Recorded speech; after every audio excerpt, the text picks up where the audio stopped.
The countdown is on. Everything you need to get the edge at the end of the market day. This is The Close.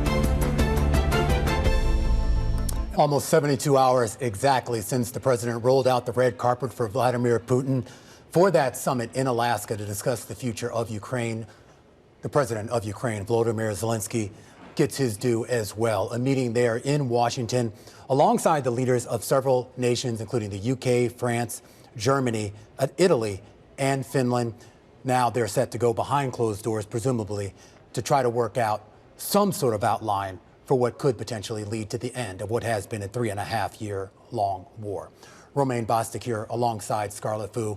We are kicking you off to the close here in the U.S. And you heard a couple of consistent threads from the European side about how they need security guarantees. Certainly, Volodymyr Zelensky talked about it and how the U.S. needs to be a big part of that. And there seems to be an actionable at the end of this, right? They're going to gather Russia, Ukraine, and the U.S. together in a trilateral. A lot of discussion about how that moves forward from here. And then, of course, President Macron of France saying that after that they want to see a quadrilateral. That's right. Involving Europe as well. Obviously, Europe has a lot to gain and, for that matter, a lot to lose, depending on the outcome of how these negotiations go. We're going to keep an eye on Washington and bring you any headlines out of that meeting as soon as we get them. But we do want to turn now to the markets as we count you down to the close on this Monday afternoon. A market, Scarlett, that's in a bit of a holding pattern. Not a lot of movement anywhere right now, as I think a lot of people still waiting for maybe Powell's speech on Friday or maybe some of the economic data. What are they waiting for, Scarlett? Well, they're waiting for some kind of outcome from this meeting, but it's unlikely we're going to get anything anytime soon. And you can see no change here for the S&P 500, basically unchanged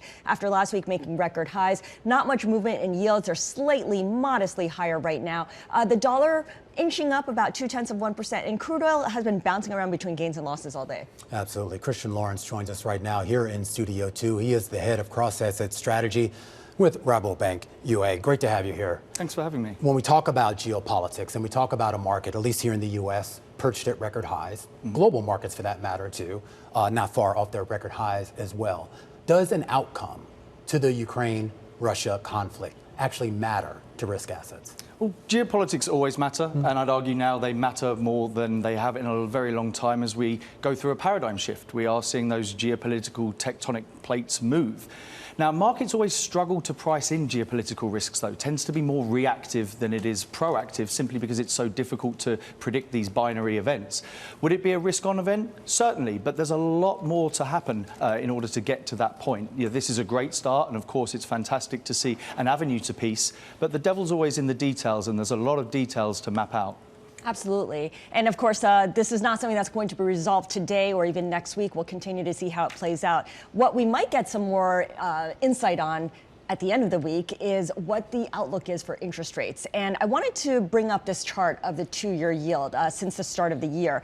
It's, of course, the most sensitive to Fed monetary policy. And 2-year yields have been retreating this year, especially since late February, because of anticipation that we're going to get lower rates, rate cuts. However, the year-to-date change is about 50 basis points, which suggests that this, speculation that we might get 3 rate cuts is a little bit out there. What is your take on this? What do you think is the most likely outcome? Well, it's been so choppy all year, right? Because there's a huge range of expectations out there. I'm still in the camp of expecting just 1 rate cut this year. It's a very difficult environment for the Fed. It's hard to see past the end of your nose when it comes to economic data at the moment. We know the quality of economic data has deteriorated as well.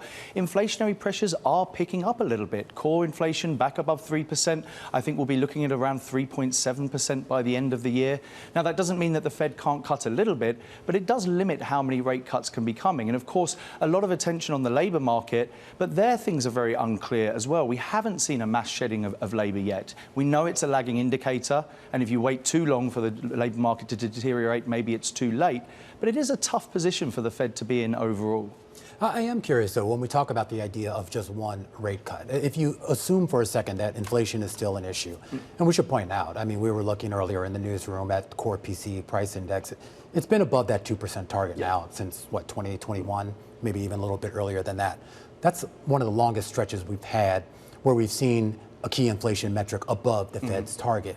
What does cutting, even just by 25 basis points, does that help the situation or does that potentially exacerbate it?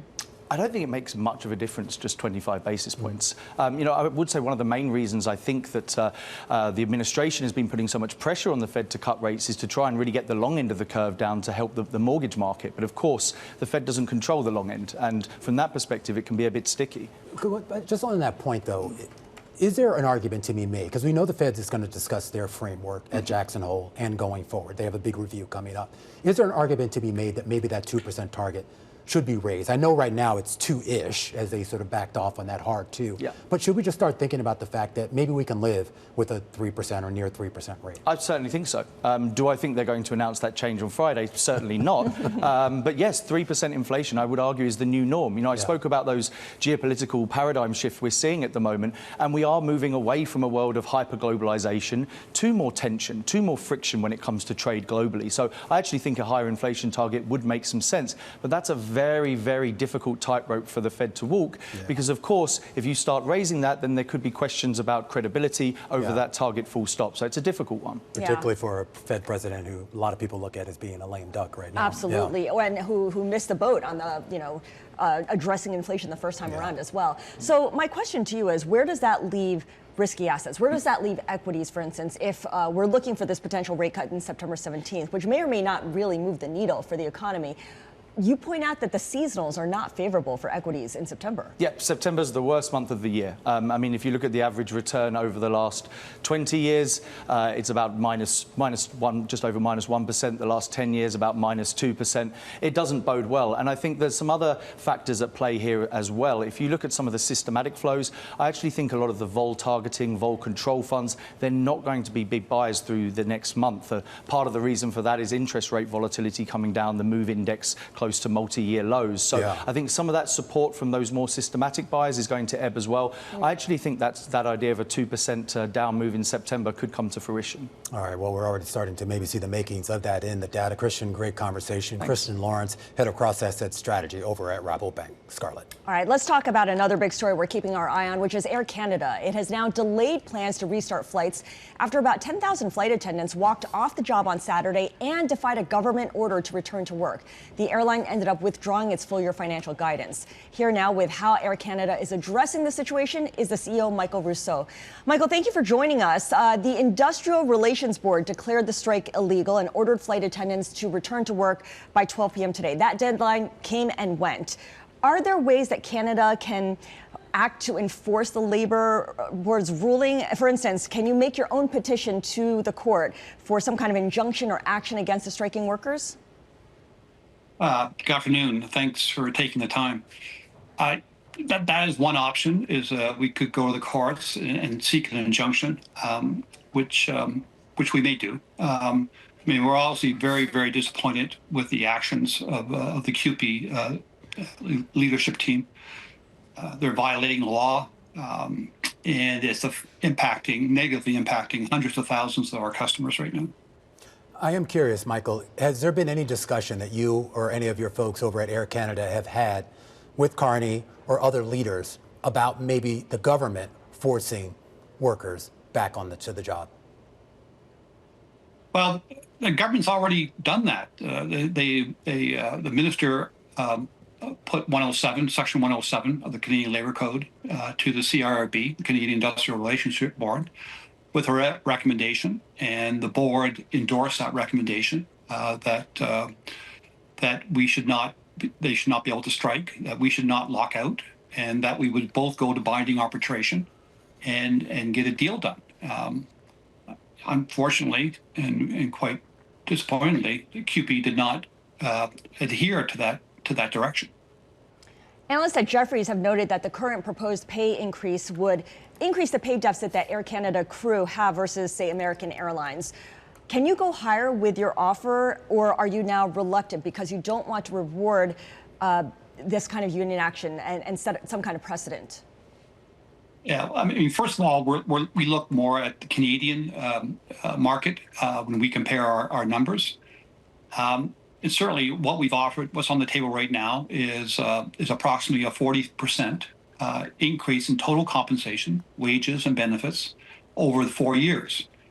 And that definitely would make our flight attendants the best paid best compensated flight attendants in Canada.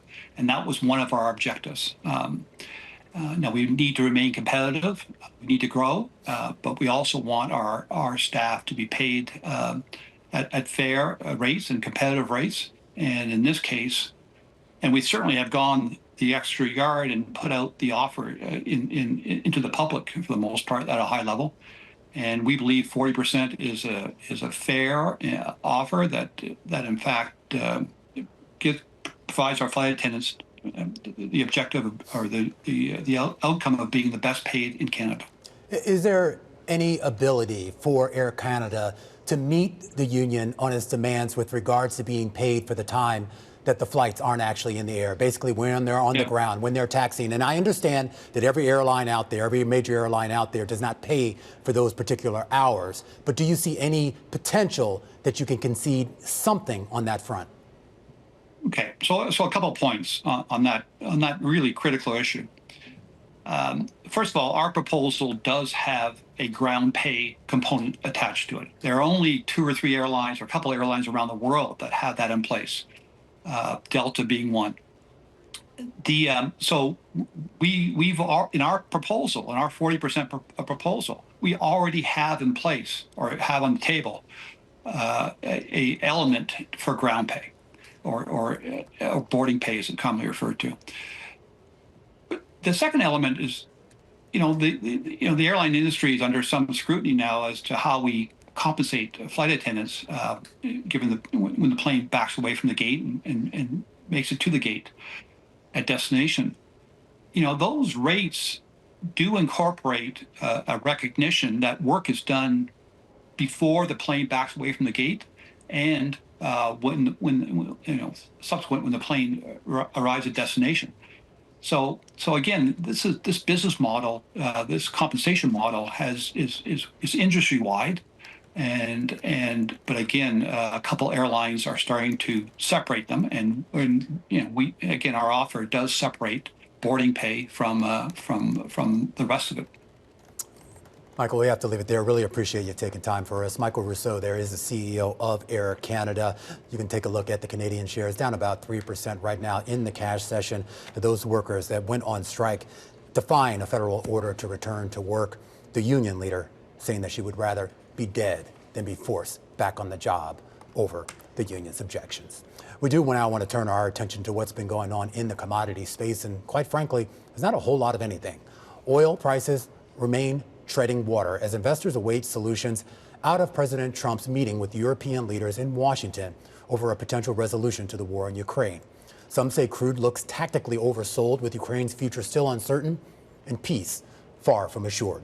Rebecca Babin joins us right now, senior energy trader over at CIBC Private Wealth. And Rebecca, I was taking a look at where we've seen oil prices go, and not a whole lot has gone on at all. And some of this seems to have less to do with Ukraine and more to do with just a lot of concerns right now about the supply dynamics that, at least based on the price action, a lot of traders seem to think might persist for some time. What do you make of it?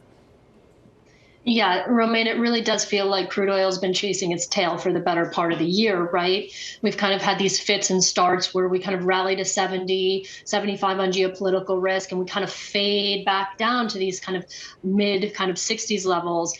And I think you're hitting the nail on the head, but I would add one thing to it. There's certainly the supply element. We've seen OPEC bring back more barrels than we expected at the start of the year, pretty aggressively. But we've also seen kind of this macroeconomic picture start to weaken, where we're entering a period where the expectation is that demand growth is really going to stall.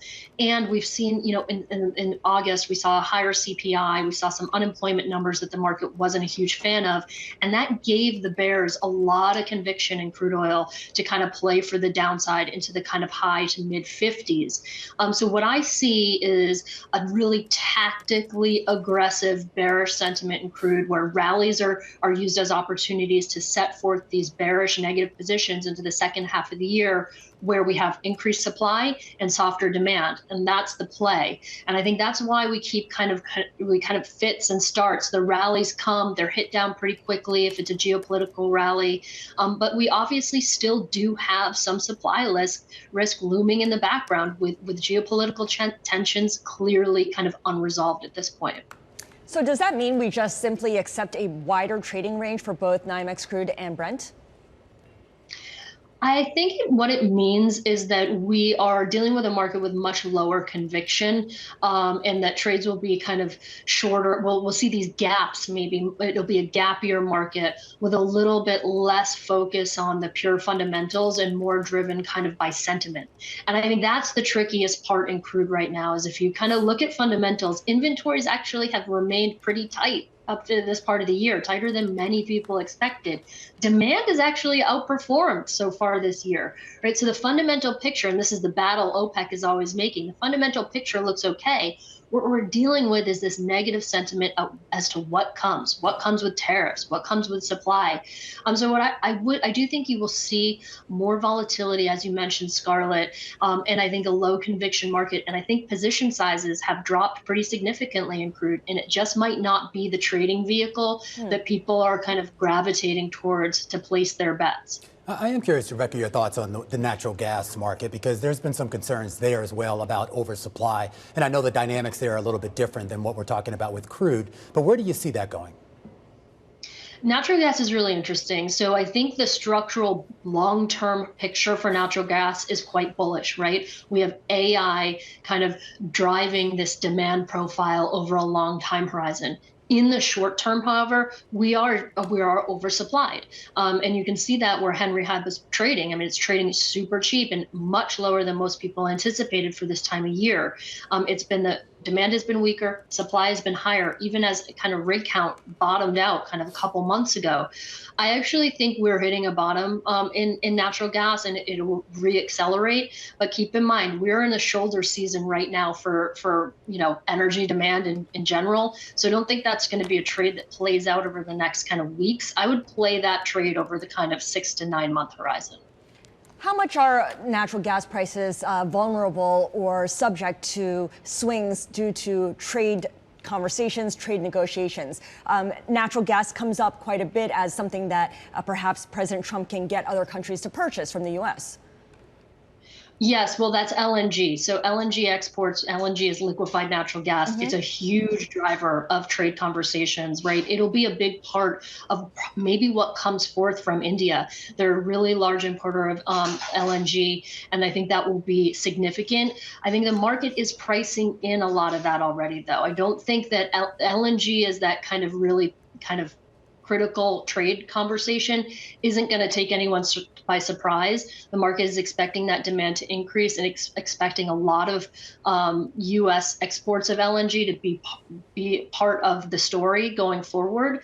So I don't think that's going to be necessarily a surprise, but it is a positive kind of structural trend that we're seeing, and I think it will continue. So I think that market, we do have to look at how much LNG capacity is coming online, which is significant over the medium term. Over the longer term, I think LNG will continue to be strong, and I think nat gas feeds into that. Again, this is a structural trade for a very much longer 3 to 5 year time horizon, which is, as we know, very volatile and can be painful in the short term. But I think that's the horizon you need to think about when you're trying to trade nat gas. Talk about kind of the broader commodity space, Rebecca, not just oil and gas, but the idea that, of course, you have commodities typically are much more sensitive to economic cycles, obviously geopolitical issues as well. Are there other pockets of the commodity space that you're keeping an eye on right now as a result of some of the things going on around the world? I think you make a great point. Commodities in general are reflective of the global economic health. And I think copper is kind of Dr. Copper. I'm not a copper trader. I'm not an expert, but it's something that I watch very closely to give me a sense of how the global economy is doing, how sentiment is shaping up in terms of that growth. It doesn't have the same supply and demand dynamics or the supply dynamics that crude has with OPEC and spare capacity. So I think it's a cleaner picture for economic growth. And I think it's the thing that I watch most closely to see how well and how aggressively stimulus is being kind of used in China. And I think that's the commodity where I see a lot more kind of expression of a macro trade being put on as opposed to crude oil. All right, Rebecca, always appreciate you taking time for us. Rebecca Babin, senior energy trader over at CIBC Private Wealth, here with a close eye on the markets as we count you down to the close here on this Monday afternoon. This is Bloomberg.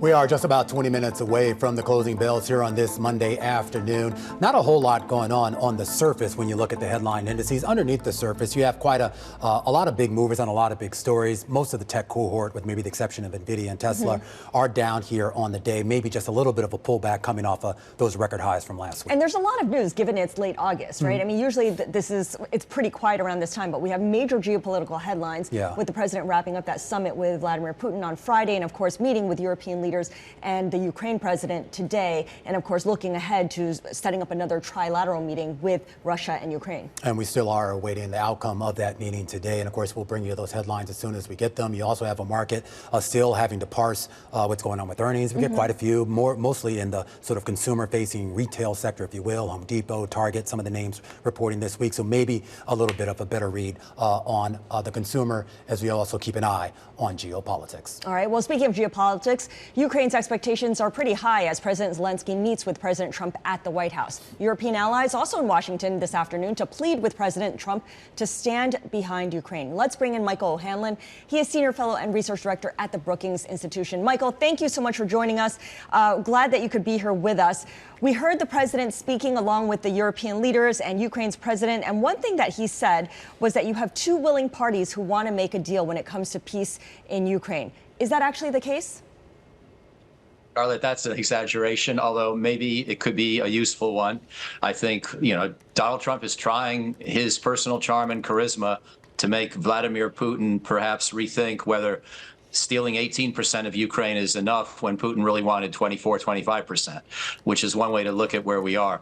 And of course, now this whole conversation about security guarantees has at least reached out halfway to Putin by saying that we're not going to bring Ukraine into NATO anytime soon. So I guess Trump's hoping that all the sweet talk and the nice atmospherics and the red carpet in Alaska and the smiles can work. And it's sort of ironic that this is the president who's often known for being pretty tough on his domestic political critics and opponents to be the sweet talker in chief this last few days, trying to make everybody feel good. But, it's a tactic and it's unlikely to work right away, but I can't really criticize it. Well, I mean, Michael, though, too, I'm curious about the nitty gritty of what actually gets negotiated here. I mean, sweet talk is nice, and even a peace agreement or a ceasefire would be nice. But at the end of the day, and I guess looking at it from Ukraine's side, there has to be some sort of security guarantees. And I do wonder what those discussions would look like with the U.S., with those European leaders who are in the room there, and potentially with Putin, particularly in light of how we got here, which is, of course, a Budapest Accord back in 2000 or whenever it was, 1994, that, of course, was completely violated by Vladimir Putin himself. Yeah, it's a great question. I spent with Lise Howard of Georgetown the better part of 2022 and 23 trying to develop ideas for a new security architecture that would be security, quote unquote, guarantees without NATO. And I think President Trump gave his chairman of the Joint Chiefs of Staff about 2 days to do the same task over the weekend. I have no doubt that Chairman Kaine is very bright and other people contributed too. But it is a daunting proposition. And the very word guarantee is probably an exaggeration in this context, because I really don't think the United States is likely to promise Ukraine that we would fight Russia with whatever it took to defeat them in a future war. That's sort of been the opposite of what Donald Trump always campaigned about and opposed when he was president the first time, the idea that we should keep extending U.S. commitments to far-flung corners of the world. So I think until we flesh out what this concept means, does it just mean an American rapid reaction force in Western Ukraine to go help our European allies who are closer to the front lines? Does it mean Americans operating Patriot missile defense batteries in the major cities of Ukraine, but a long ways away from any potential future front lines as well? I think there's so much more to talk about. What I hope is that we do have some Western uniformed military personnel on the ground in Ukraine as observers, as trainers, and as a tripwire, and also with backup available to reinforce them rather than to withdraw them in a future crisis. But we don't know yet. Right, and that's the main thing. We don't know yet, and it's not clear that we're going to get that level of detail. And I thank you for kind of itemizing what you're looking for. We've heard about this Article 5-like language. Steve Witkoff, the special envoy of the president, has mentioned it a couple of times. that kind of language allows for a lot of things. And I wonder if that's part of the plan here, that strategic ambiguity. Well, Scarlett, that's a great question. A lot of people think Article 5 in the NATO Treaty of 1949 is some ironclad promise to do whatever it takes to defend each and every ally, no matter how they might be attacked by whatever enemy. But it's not. If you go back and you read that provision, it actually is deliberately ambiguous because different countries might interpret an attack in different ways, have different kinds of capabilities to respond. And the U.S. Senate wanted to keep its power to declare war and not cede that to the president. So Article 5 basically means, yeah, we're pretty serious about our willingness to come help this other country, but it's not a guarantee it would work. And it's certainly not a guarantee that you would send 10 divisions or risk nuclear war. And so, again, there's more ambiguity in this provisional or initial thinking than there really is clarity. I think the Article 5 illusion is pretty good. But again, I would encourage Mr. Trump's team to go back and study that because I want to make sure they know what they're saying before they get too far ahead on their skis. And it was interesting that you saw the NATO Secretary General invited to today's meeting, apparently based on news sources by Trump himself. The Finnish president also was there. And of course, he has a vested interest in keeping Russia at bay as much as possible. Is there a sense that we don't necessarily need to put U.S. troops on the ground? That doesn't necessarily mean we're not involved or not helping. But for a president who came in to office making it clear he did not want the U.S. troops involved in foreign wars, or wars at least that we weren't directly involved in, is there a path forward for Ukraine that does not involve the United States? There might be. I don't think it would be as good. Bear in mind, of course, that the United States has half the population of all of NATO and provides roughly 70% of all military spending, although that's beginning to change. But even more worrisome for me is imagine some future crisis in 5 or 10 years where there are a few hundred Europeans from each major country on the ground in Ukraine, but there's some wavering political leadership in Paris or London or Berlin, and all of a sudden Putin or a Putin-like successor is tempted to try to divide and conquer, try to browbeat Europe into thinking that it's caused the crisis or that Ukraine's caused the crisis, and maybe it's time to pull those troops out of Ukraine. And it's not clear who's going to be the single European point of contact that provides the unity and the resoluteness. And maybe Putin is tempted to try to find fissures and try to create fractures in that European presence. I'm not predicting that's what would happen, but I think Putin is the kind of guy who might be tempted to try to find out. Yeah. That's why NATO works better when the United States is involved. You know, there's a lot of talk about security guarantees, and that we heard that from the French president, we heard that from the Ukraine president. What is the most the U.S. is likely to offer when it comes to security guarantees, and what is the least that Ukraine and Europeans would be willing to accept, do you think? That's an absolutely good question, because months ago, people were saying there's no chance the United States would put any American troops anywhere near Ukraine or have any kind of commitment to back up any kind of peacekeeping presence or deterrent force.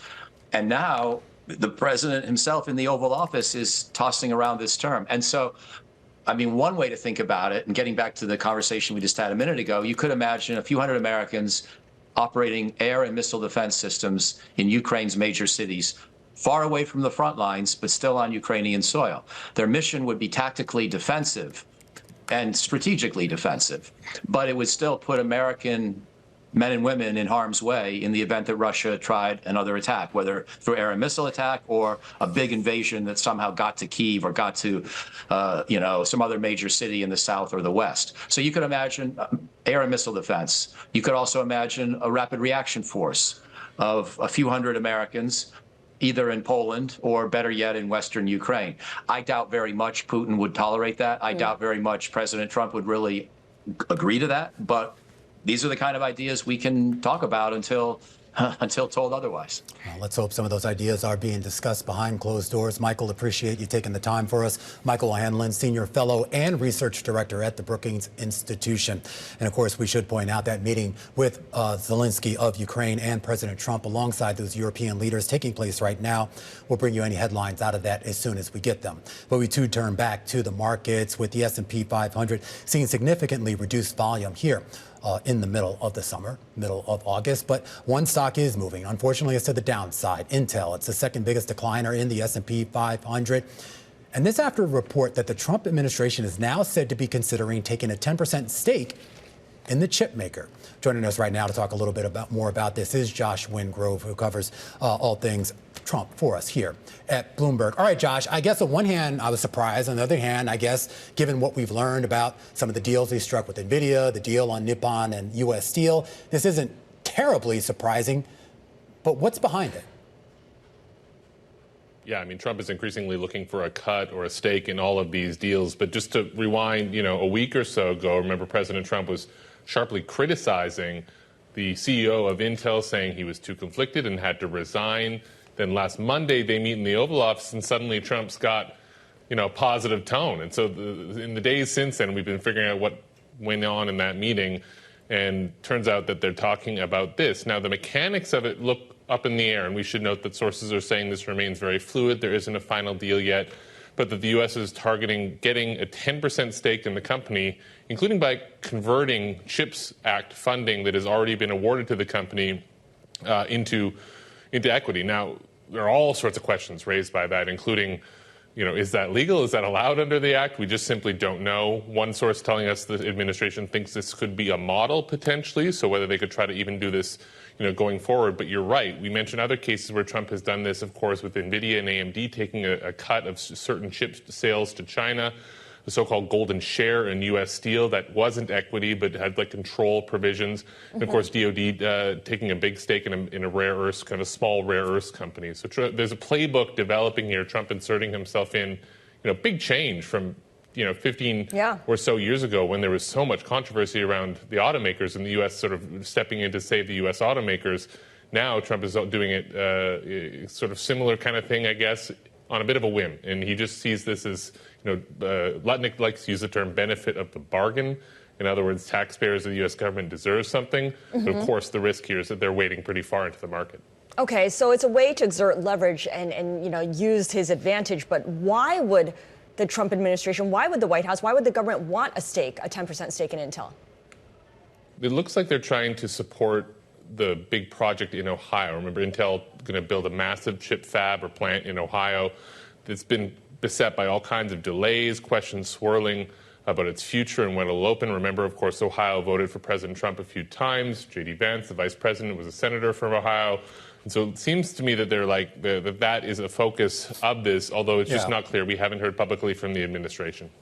All right, Josh Wingrove, really appreciate it. White House correspondent Josh Wingrove joining us from Washington.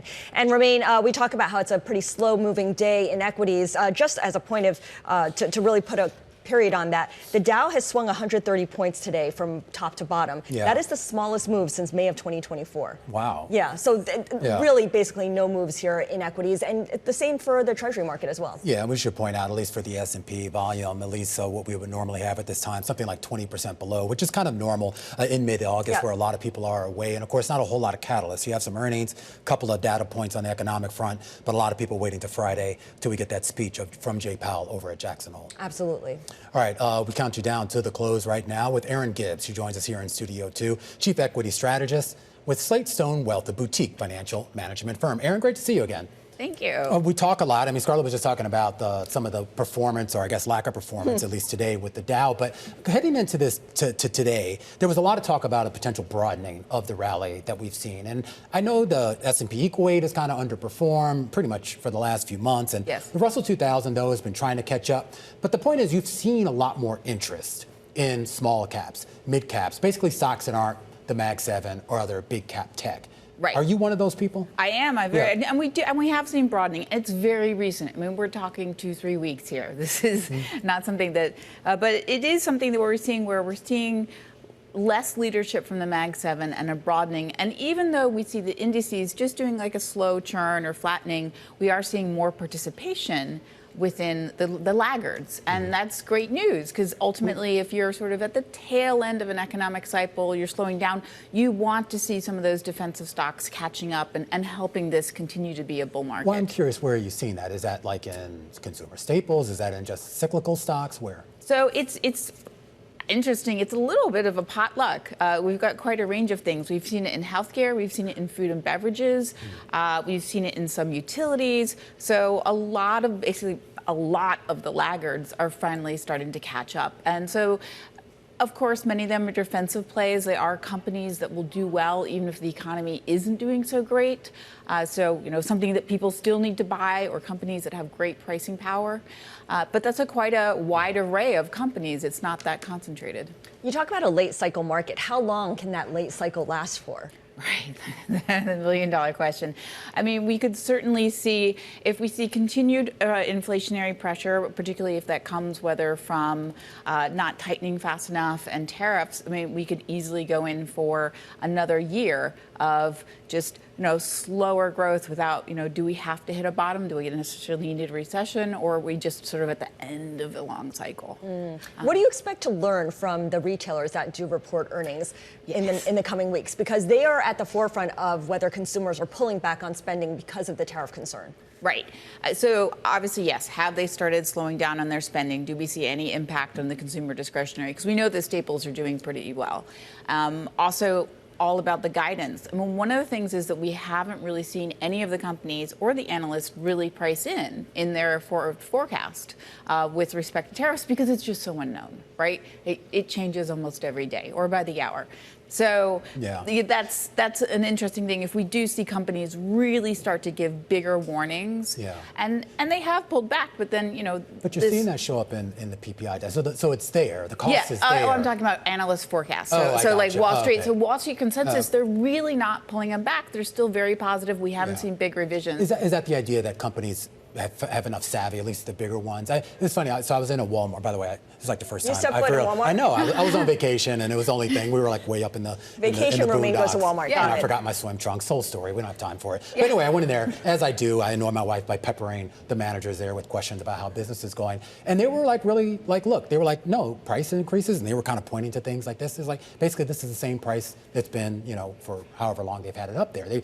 He was making the claim that they haven't raised prices. And that's true with many retailers that are able to shift costs, but obviously some can't. And that's really, particularly when the specialty retailers, the smaller companies, those are the guys, not so much your Walmarts, but maybe your Foot Lockers and those guys will get a better feel of how the tariffs are really going to impact them. Can I tell you something else I learned? Do you know Walmart doesn't take Apple Pay?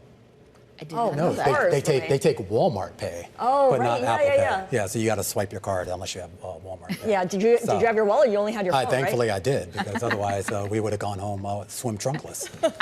All right, Erin, I think we have to leave it there. Sorry, we got a little caught up in my vacation. Erin Gibbs is Chief Equity Strategist with Slatestone Wealth, counting us down to the closing bells here on this Monday afternoon. And Scarlett, we talk about a market in a bit of a holding pattern, unchanged pretty much on the Dow, the S&P, and the Nasdaq. Yeah, I'm taking a look at volume, and in the Dow and the S&P down about 13% from the 10-day average. And of course, in the actual price action, there is almost none. You have moves of less than 0.1% for all three major benchmarks. But to Erin's point, too, we should point out the Russell 2000 actually outperforming, only up about 3 or 4/10%, but Singh with the mid caps. But I mean, that's kind of what a lot of people have talked about, right? Yeah, well, I mean, but we've seen so many head fakes when it comes to small caps outperforming and having their moment. It really hasn't come to fruition. Yeah, absolutely here. We're going to break down all of today's market action and really push ahead to what could actually be a consequential week despite the lower volume. All that comes in our global simulcast, a simulcast that starts right now. The Closing Bell, Bloomberg's comprehensive cross-platform coverage of the U.S. market close, starts right now. And right now, we are 2 minutes away from the end of the trading day. Romaine Bostic here with Scarlett Fu, taking you through to that closing bell with a global simulcast. We're joined right now by Tim Stenovic in the radio booth, Emily Grafeo in today for Carol Masser. Welcome to our audiences across all of our Bloomberg platforms, including our partnership with YouTube, here on a relatively subdued day in U.S. equity markets. Yeah, equity markets are subdued. We've been laser focused on everything happening in Washington, D.C., hearing from European leaders, but also thinking about Friday. And that's when we expect to hear from Jay Powell. The big question, is he going to signal a September cut or is he not?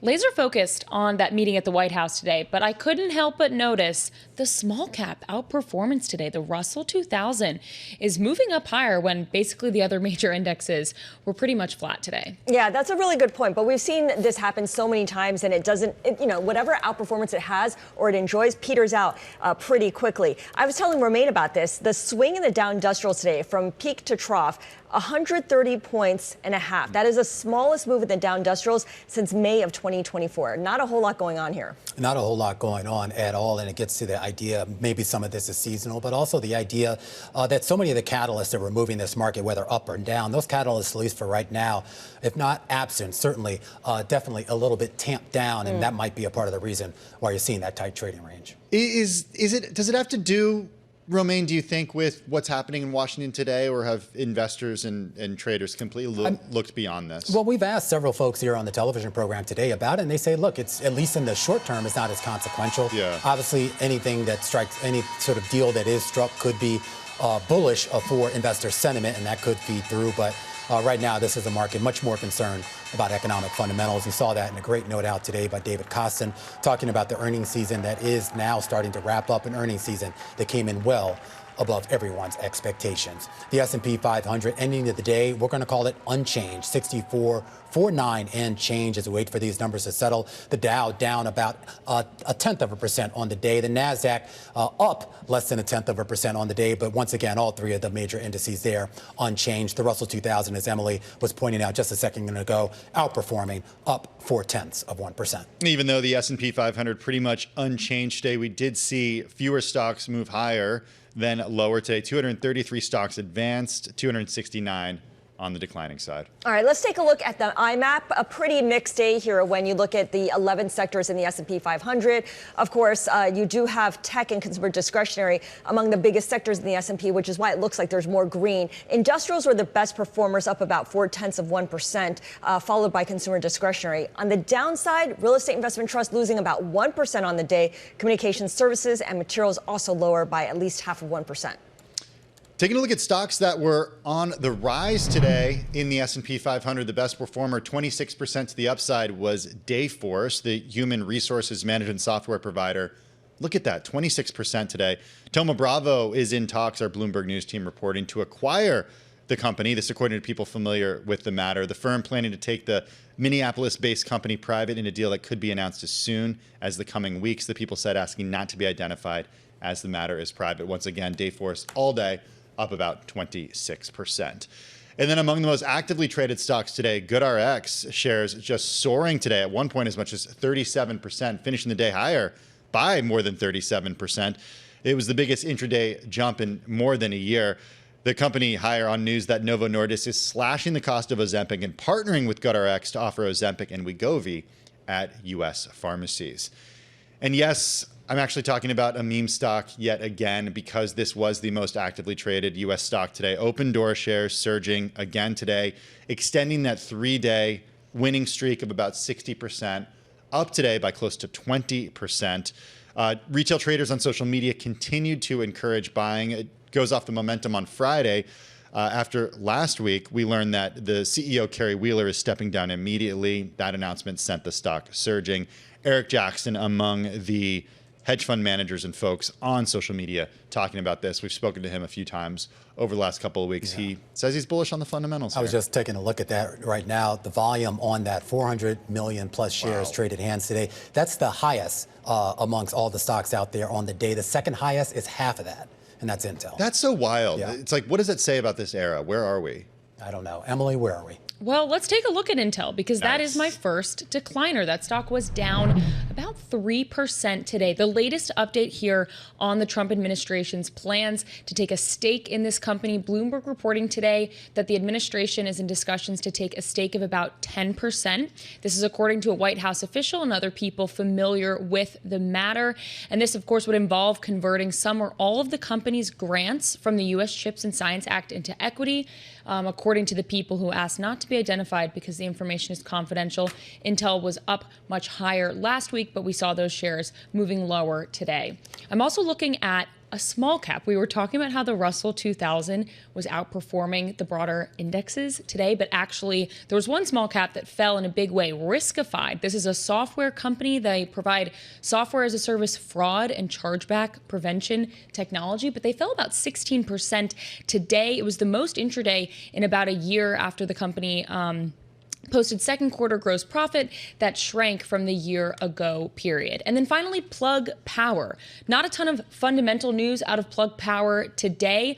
They did report earnings about a week ago, but it did fall 2.4% as its peers, according to a Bloomberg group of peers, advanced. I'm bringing this one up because Tim and I are talking to the Plug Power CEO in just a couple minutes. We'll ask what those investors are missing with this stock lower today. All right, I'll always be selling, Emily, always be selling. Meanwhile, in the Treasury market, honestly, about as boring as the equity market today. You can see modest moves across the curve of 1 to 2 basis points, with, once again, the longer end of the curve seeing most of the action, 2 basis points higher on your 30-year yield. A bond market, we should say, right now, heavily focused on Fed rate cuts and, of course, a big speech on Friday by Chairman Jay Powell. Before that, Romaine, I'm surprised to see you at the office today. Me too. Do you know why? No, why? Because the annual Pro Farmer Crop Tour has kicked off. Do you know about this? Yeah, I do, actually. You used to cover this, I used to cover you? ag, Yeah. I still live across the street from a cornfield. So what this means is it. You have farmers, analysts, journalists traveling across fields from Ohio to South Dakota, and they're looking at the health of the corn and soybean crops. I know we have earnings crossing right now, but there's an issue with corn. All right, I'm being told to go. Palo Alto Networks said their earnings just coming out. Adjusted EPS in the most recent quarter coming in at about 95 cents a share. Revenue looks like it's coming in relatively in line with estimates at about $2.5 billion.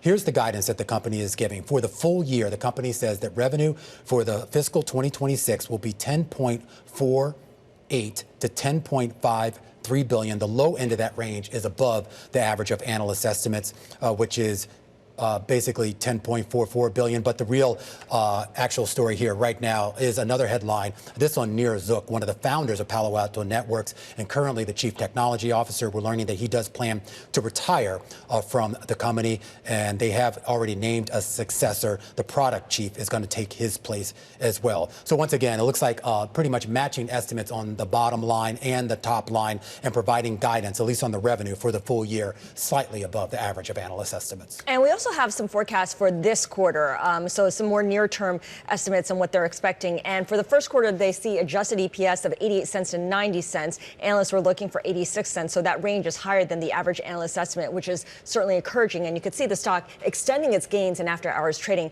up more than 5% right now. And just to reiterate what Romaine was telling us, the founder and CTO Nir Zook retiring, and the product chief Lee Claridge will be succeeding Nir Zook. Okay, I want to get back to this corn story here. It is one of the most read stories on the Bloomberg terminal. With it. I am. Well, the U.S. government is forecasting this record corn crop, but I don't know if you guys have seen this. There are these pictures of corn with missing kernels due to tight tassel wrap, which has triggered concern about the upcoming harvest. Apparently, it's a result of some environmental conditions, including rain. Yeah, definitely not a good look. It's a lot of climate change too, and we've seen this sort of that corn belt continues to move further north, and that's not necessarily a good sign. I thought it was interesting too because, believe it or not, I was actually in a cornfield this weekend. A maze? Yeah. Well, no, it wasn't a maze. It was just a cornfield. What were you doing? It was down the street from where we were staying, so we went over there. But it gets to this idea. You could see some of the blight on that, and I don't know if that was just a one-off for that particular field or anything, but it was definitely visible. Ugly corn feels like the I can see we've really got Scarlett and Emily's attention. No. The pictures we can are talk really about this all disturbing. day, Romaine. Looking at it, what do they do with that corn? If it is healthy, do they just make it into canned corn or cream corn? I don't know. Or corn syrup or some other corn syrup. byproduct. This is a lesson in ethanol. why when you're grocery shopping and you get corn, you always have to peel the corn first. You can't just take the outside for granted. You have to look at what's inside. Point. Thank you. Picnic at Emily's this weekend. I will say, if you're in the New York City area, the corn that we have been getting from upstate has been very good in recent weeks. So shout out to that Perfect corn. kernels, right? Perfect kernels. Perfect. Yeah, so far so good. No ugly corn. Hey, that is going to do it for our cross-platform coverage of the market close today. Don't worry, though. We are going to be back tomorrow, same time, same place. Our coverage continues here on Bloomberg Television with a look at how the Jackson Hole Summit could impact markets. That's coming up next with Paul Christopher over at Wells Fargo. Stick with us. This is The Close on Bloomberg. The countdown is on. Everything you need to get the edge at the end of the market day. This is The Close.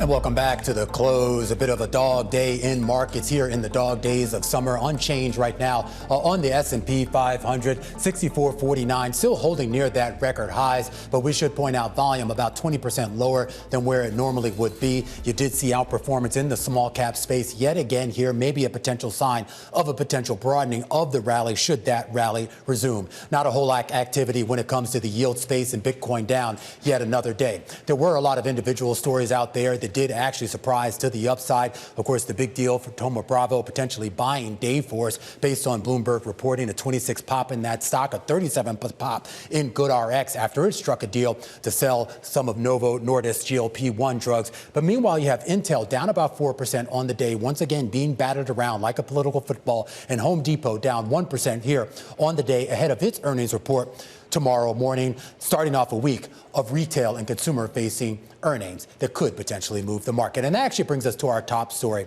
of the day, of the hour, really, and it's scale. Scale in corporate America, and a scale that has forced investors to also scale up where they put their money. Take a look at the hundreds of billions of dollars being plowed into artificial intelligence. It's indicative of the winner-take-all ethos that has engulfed equity markets. The CEO of Palo Alto Networks just 3 weeks ago, when he announced that $25 billion deal to buy CyberArk software, he put it bluntly, saying, quote, if you want to be a successful large enterprise software company, you have to scale. And that scale is a big part of the reason that the market is increasingly dominated by big tech. That is the most crowded trade. It has been, and it continues to be. More than a quarter of the S&P's gains since the April 8th lows are from two stocks, NVIDIA and Microsoft. You throw in 7 or 8 other companies, and you now explained 60% of the move higher in the S&P since then. Now, narrow breadth often is a sign of market fragility, but this narrow trade has been going strong now for a couple of years, and it does raise the question, well, not so much whether the rally broadens, but whether it actually needs to. Joining us now is Paul Christopher, head of global investment strategy at the Wells Fargo Investment Institute. And I do want to start there, Paul, and that is about the breadth of this market right now and what you want to see happen in order for this rally to continue. Well, we'd like to see the expectations for artificial intelligence continue to play through. I mean, we were expecting much lower CapEx, capital expenditures numbers for 2026. Those are being taken higher, guided higher by firms. We think this is a trend that serious investors have to take seriously. And yes, it does increase the scale and increases the growth component of the S&P 500. So the question then becomes, you want to talk about how do you want to manage that? Well, I mean, how do you manage that? I mean, everyone sort of looked at this rally. They said, OK, the valuations don't make sense, at least based on historical multiples, traditional multiples, I should say. But then you think about how potentially transformative some of this technology can be. So shouldn't that sort of ascribe a higher valuation? Absolutely, but you can be careful with this too. I mean, if you're a long-term investor and you're paying attention to what you pay for what you get going forward, we had favorables on both information technology and communication services. Last week, we trimmed that overweight. We're keeping the overweight. We like to play the trend, but we want to trim it a little bit here. We're putting some money into intermediate-term fixed income, like 3 to 7 year maturities, where you get a little bit of carry, you get a little bit of interest, you have less duration risk than some of the longer-term fixed income, and you're going to reduce your equity position from overweight back to strategic levels. That's how you manage in a situation like this, where you've got this long-term trend that you want to participate in, but you just don't want to play it all the way up to its peak. That's a good point, and I want to come back to that in just a second, Paul. But I do want to get your thoughts on the earnings season that just was. A lot of people have been touting the growth rate in EPS that we saw, at least on the S&P 500, 11%.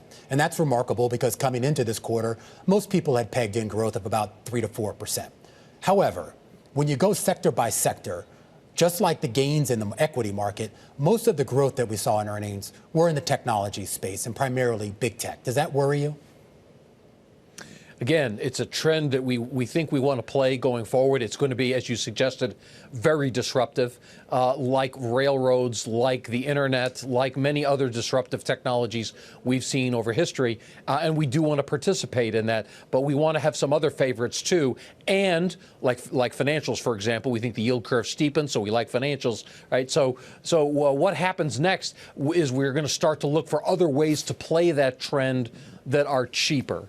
And so if you think about data centers, some of these computers sitting under tents, some data centers, not enough power in the grid. They're going to have to build out the power capacity. So what you do is you take the power aspect to it, or you make sure that you're not underweight industrials here as people start to build out these data centers. There's ways to play the trend that may be cheaper than buying some of the more expensive companies at the top.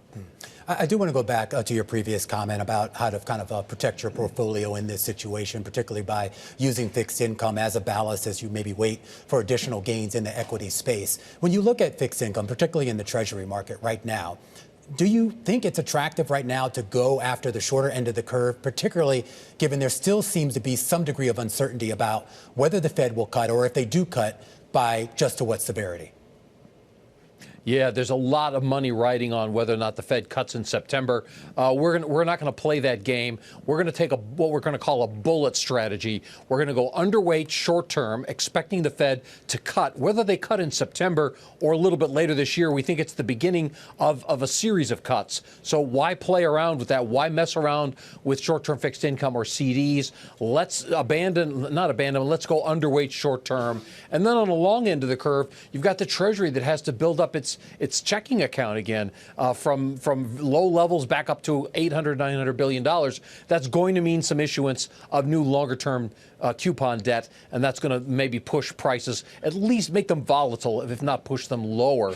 On a trend basis. So let's hang out in that 3 to 7 years range in investment grade Treasuries and corporates. Let's get the carry and let's reduce what we call the duration risk. That is the risk to the price of your holding your return as interest rates start to get more volatile. We've been talking a lot today, Paul, about the commodities space in light of the negotiations right now with the president of Ukraine and the president of the United States, whether it's the oil and gas market, whether it's gold or some of the other commodities that seem to move on geopolitical concerns. Do you find any sort of trade and investment in that space right now that looks attractive to you? No, not really. In fact, we removed our strategic overweight to commodities. We're back to strategic weights. I should say we reduced our tactical overweight to commodities back to strategic levels last week when we reduced our equity holdings. We do think the economy is slowing. It's obvious that it's slowing. We think tariff impacts have yet to fully impact both here and overseas, and that's going to reduce some demand for commodities. But we want to keep it at strategic levels because we do think that there are more geopolitical surprises in store on the horizon. I don't think this particular set of negotiations around ceasefire in Ukraine, I don't think that's that big a deal for commodities right now. But you could see hot spots around the world pick up in the future. And so we would like to have at least a long-term strategic weighting. Depending on your risk tolerance, maybe that could be 2 percentage points of the portfolio up to maybe 3, 4, 5. Paul, always love talking to you. Paul Christopher is head of global investment strategy at the Wells Fargo Investment Institute. As the close rolls on, we are going to turn back to earnings and take a closer look at Palo Alto Networks. Those shares rallying here in the after-hours trade after the cybersecurity firm beat on several key metrics in its most recent earnings report. A deeper dive into that when we come back after the break. This is Bloomberg.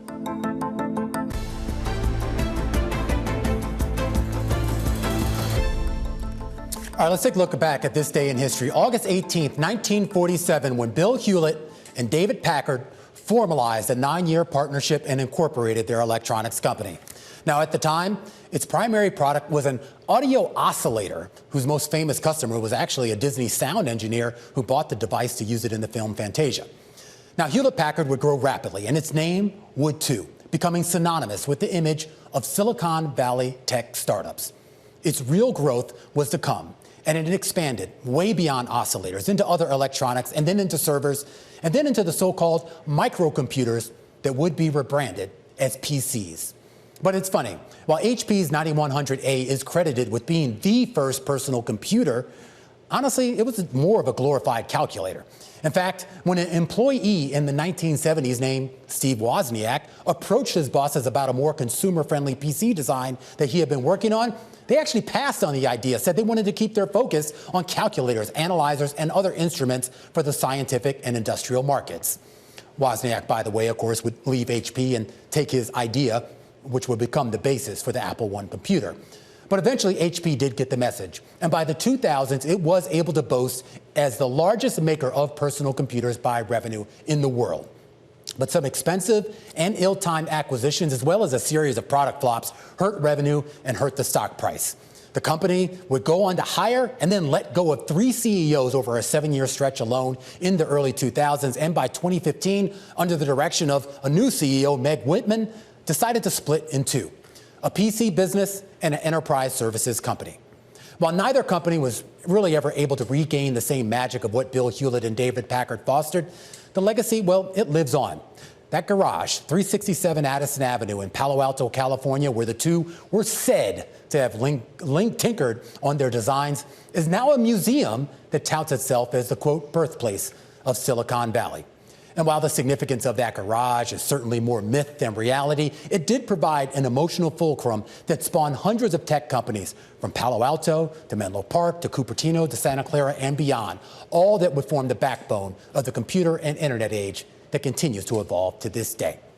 All right, we do want to stick in the tech sector right now and talk about one of those companies that was spawned, and that is the cybersecurity company Palo Alto Networks. It just reported earnings just a few minutes ago, 16% revenue growth in its most recent quarter, and guidance for the current fiscal year that is guided above analyst estimates. Mandeep Singh joins us right now, who leads our technology research at Bloomberg Intelligence. And this was a relatively decent quarter with actually even better guidance. Mandeep, what did you make of it? Yeah, guidance, and that too, they gave guidance for the full year and 2028, fiscal 2028 free cash flow margin target of 40%. That's a big surprise given the Palo Alto acquisition of CyberArk, which is yet to be done. But everyone expects free cash flow margin to be under pressure given the 23 billion plus kind of price tag of the acquisition. So from that perspective, I do think, it sort of clarifies some of the fears around margin dilution. But this is a strong print for sure. And it's not surprising given cybersecurity is an area that should benefit in tandem with AI. But yeah. Well, that's what I'm curious about. I mean, the CEO talked about that, three and a half weeks ago when they made the CyberArk announcement about how AI has really sort of driven a more demand for security services. But there's also a question here about whether a standalone cybersecurity company is going to be the primary choice of customers, or will they gravitate to maybe some of the more diversified scalers, like the Microsofts and Amazons, et cetera, if you will.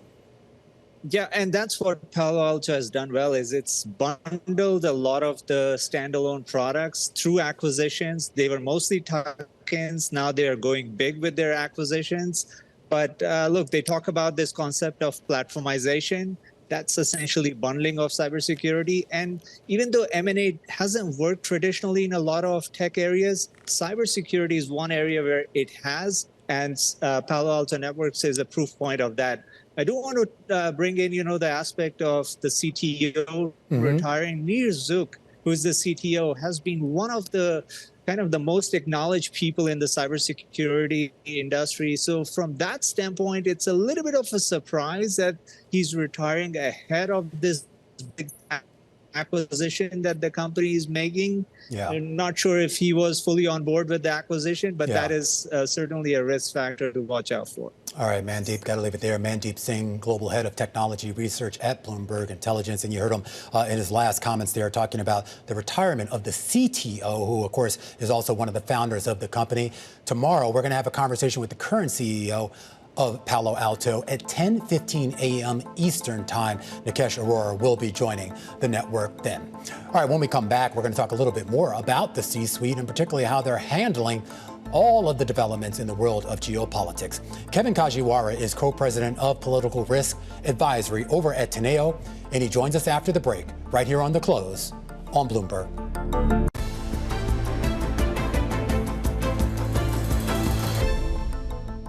I spoke indirectly with President Putin today. We're going to call President Putin right after this meeting. I'm sure we're going to have a solid meeting, good meeting, maybe a great meeting, and we're going to try and work out a trilat after that and see if we can get it finished, put this to sleep. President Donald Trump a little bit earlier today pushing for a trilateral meeting with the Russian President Vladimir Putin and Ukrainian President Volodymyr Zelensky. Let's go right now to Bloomberg's Foreign Policy and State Department reporter Eric Martin, who's outside the White House, where President Zelensky, President Trump, and the leaders from France, Germany, Italy, and other nations are in the White House right now, negotiating exactly what, Eric?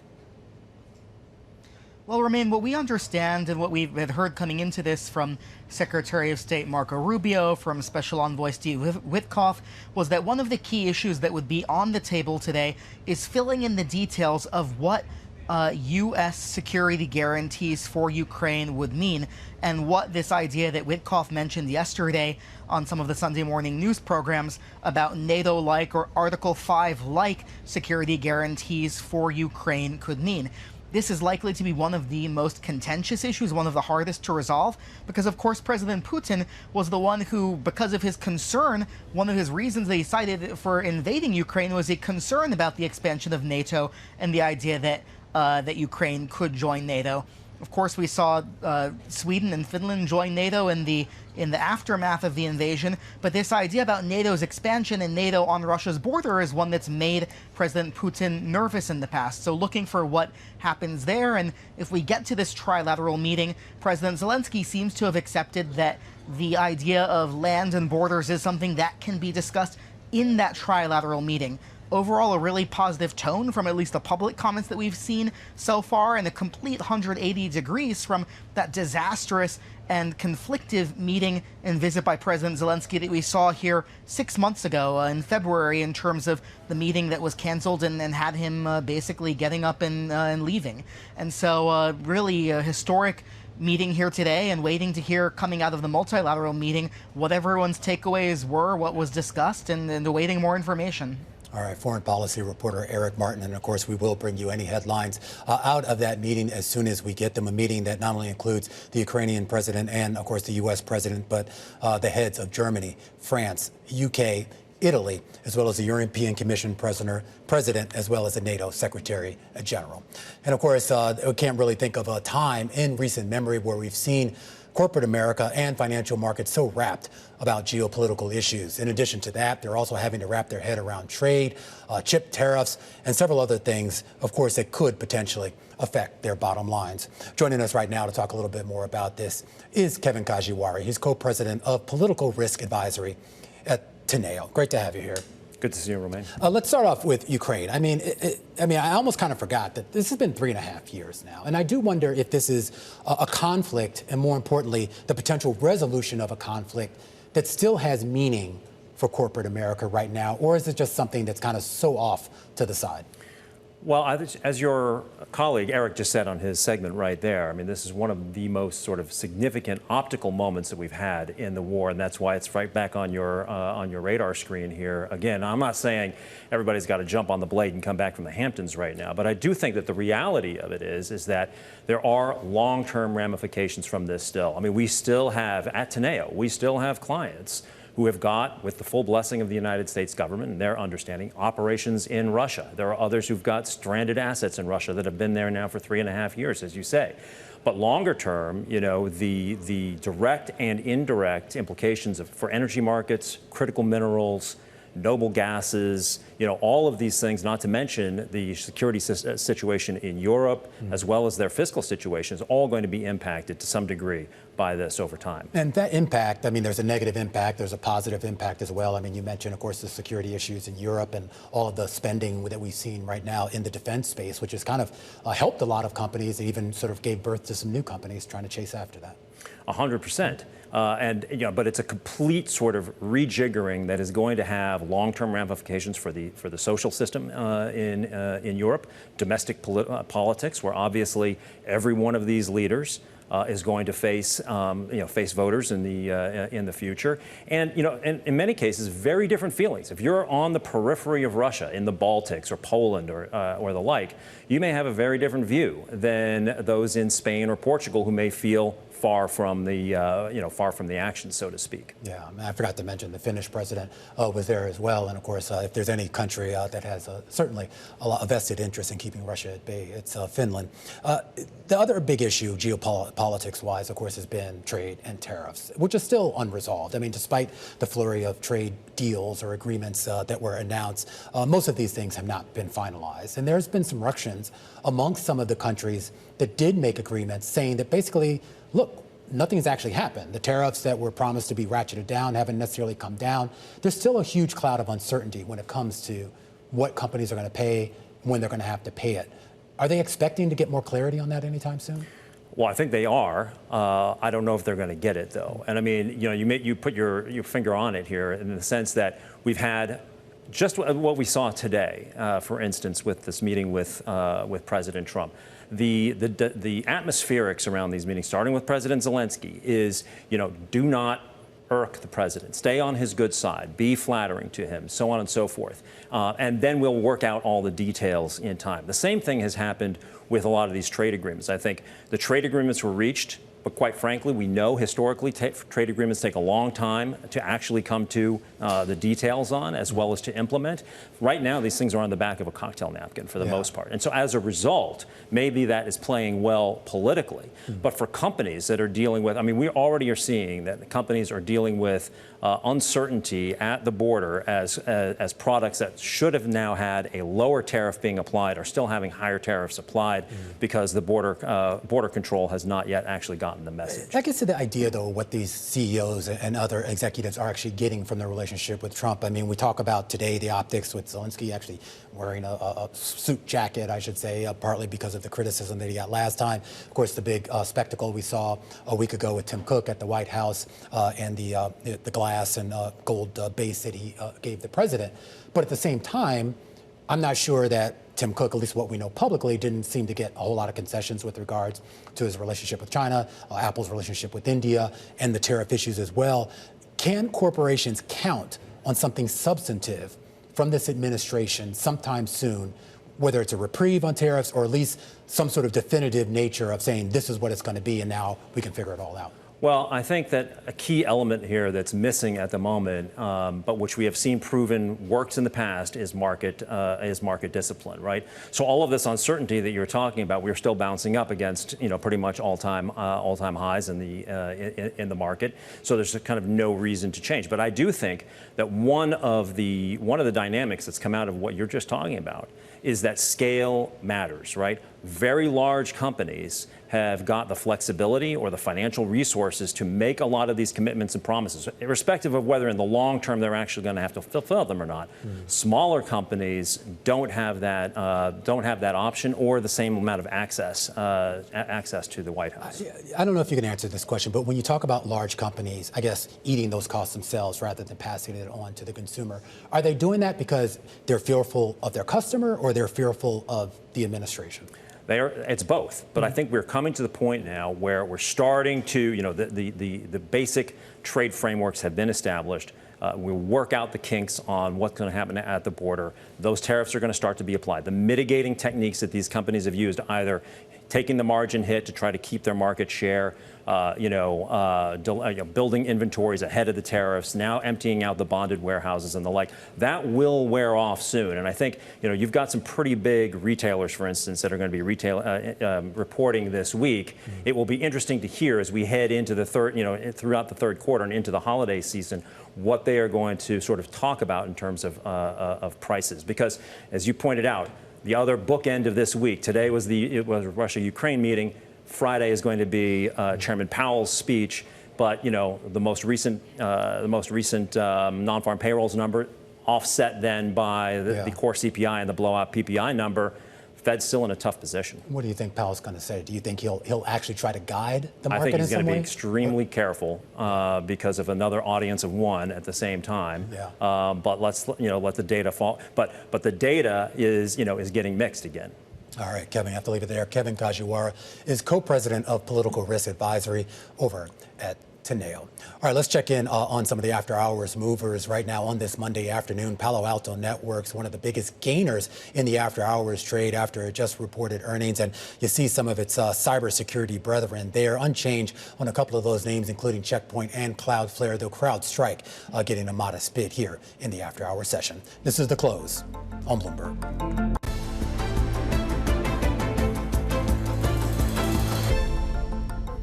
All All right, time now for our top three. This is where we name drop the people driving some of the day's most talked about stories. And the most talked about story of the day has to be Ashton Kutcher. The actor turned investor is part of a group agreeing to take Soho House private. It's a $2.7 billion deal, and Kutcher is set to join the board once that deal is complete. Next up, Brian Roberts, the CEO of Comcast. He says he's getting serious about losing customers in the company's internet access business, the company introducing new pricing plans and pushing harder into other products, he tells us in an interview. Third on the docket is Brian Cornell, the Target CEO. All eyes on him ahead of earnings results scheduled for Wednesday. Cornell's contract is actually set to expire in the coming months, and that has left investors questioning who might actually replace him, assuming that contract isn't renewed. And of course, we do want to stay on target because a slew of retailers are reporting this week. That includes Target, it includes Walmart, TJX, Ross Stores, even Estee Lauder getting in on the action in Wall Street, looking for clues on how long consumers can continue to hold on with tariff uncertainty, weak job growth, and sticky inflation. Mary Ross-Gilbert is an analyst over at Bloomberg Intelligence covering the retail sector for us, and she joins us right now.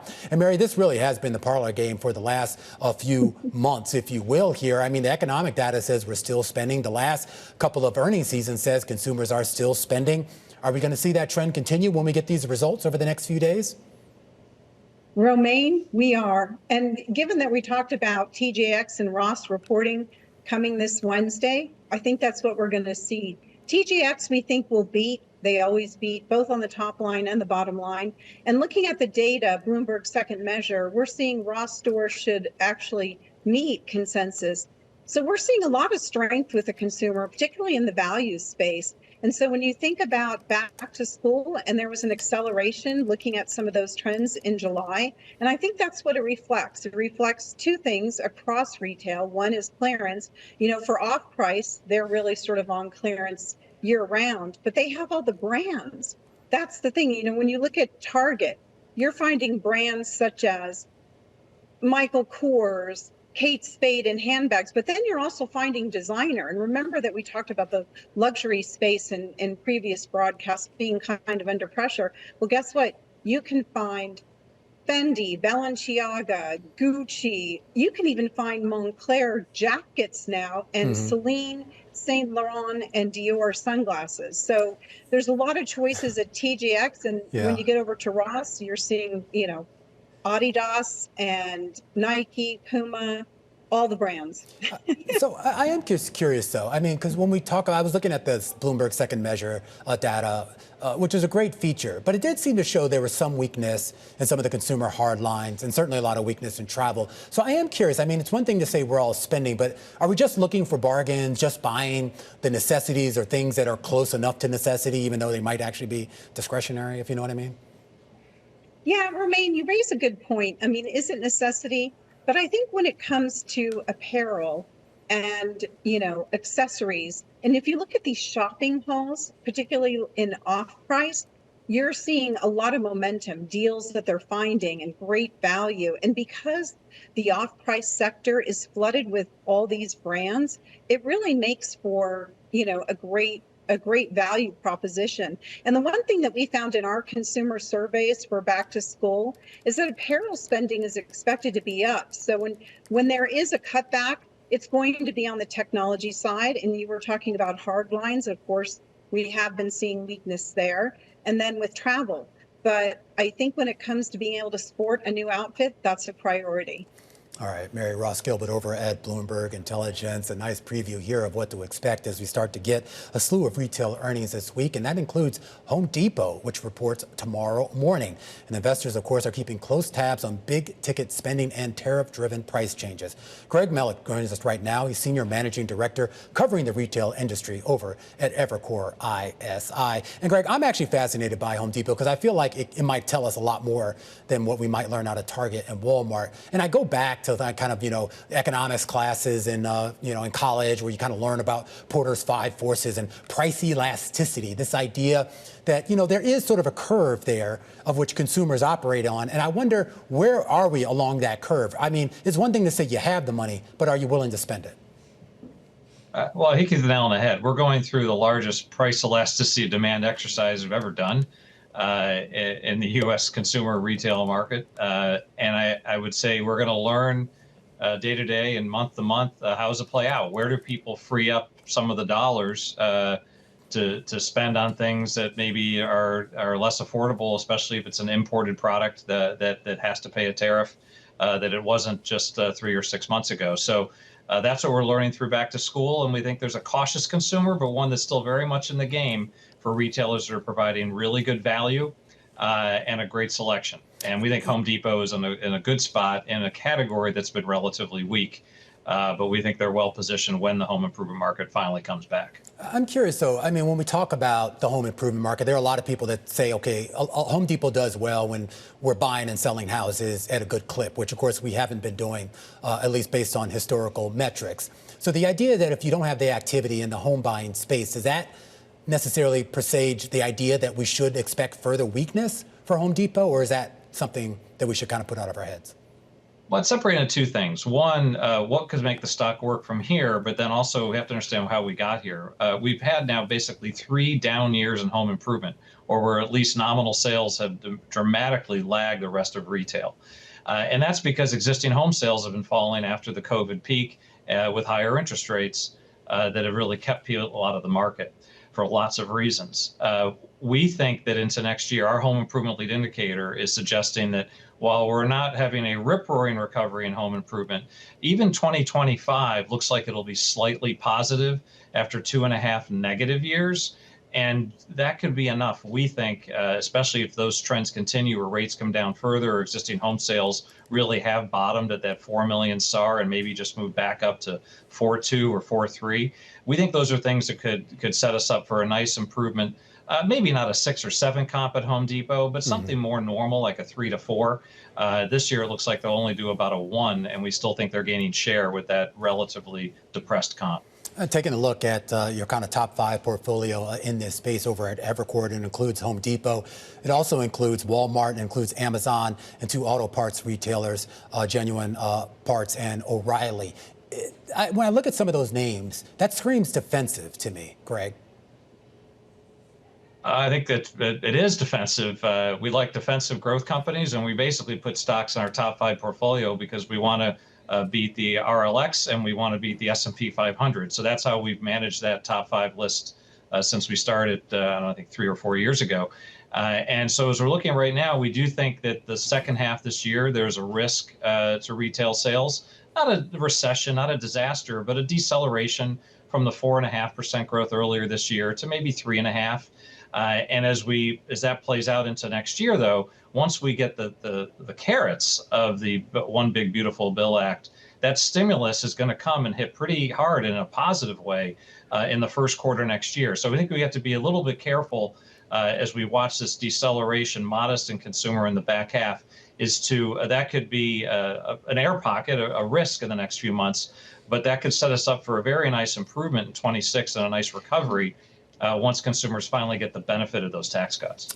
But I am curious about the potential negative impact from tariff costs being passed on, assuming that they are and assuming that those tariffs are still in place at the current levels here. The sense now is that, I mean, we kind of know what the Customs Service is actually collecting. So the idea is that somebody's holding on to that right now. Somebody's eating that, and it's not the consumer. Do you anticipate that as we get deeper into this year without more of a resolution on trade, those companies will finally just start marking everything up? Well, look, we know the tariff numbers, and you're right. The revenues look like they could be running at, say, $400 billion annualized, up from what was about $100 billion last year. So again, someone is paying that. But I would say that retailers and vendors around the world have done a very good job at mitigating a lot of that, finding a way to consolidate volume, reducing SKU counts to take that pressure away from having to pass all the way through to the consumer. That said, we think there's probably about 120, 130 billion like for like, same SKU that could flow through. But if you put that into context, out of a $5 trillion retail market or a $20 trillion consumption economy, you're talking about 40, 50, maybe 60 bips of CPI step up. So it's certainly something we'd rather not have. But as long as it doesn't compound and it's a one-off, I think it's something that once we get the tax cuts out there, both for consumers but also business, that overall we should be able to offset without significant pressure. on the overall consumer. All right, Greg. I'll let you get back to it. Greg Melich, Senior Managing Director over at Evercore ISI. A nice preview of some of those retail earnings that we get this week. And that starts with Home Depot tomorrow morning. A little bit later in the week, we get TJX as well as Walmart and Target. We're going to set you up for what to watch over the next 24 hours when we come back. This is Bloomberg.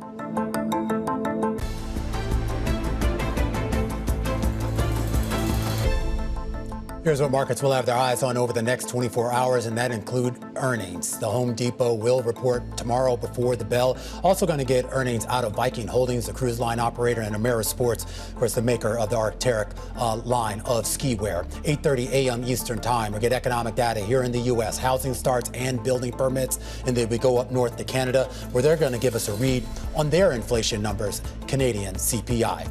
And then tomorrow, we're keeping an eye on Wyoming, where the blockchain symposium, the Wyoming Blockchain Symposium, is set to take place, and that includes speakers like Vice Chair for Supervision at the Fed, Michelle Bowman, and the SEC Chairman, Paul Atkins. That does it for us here on The Close.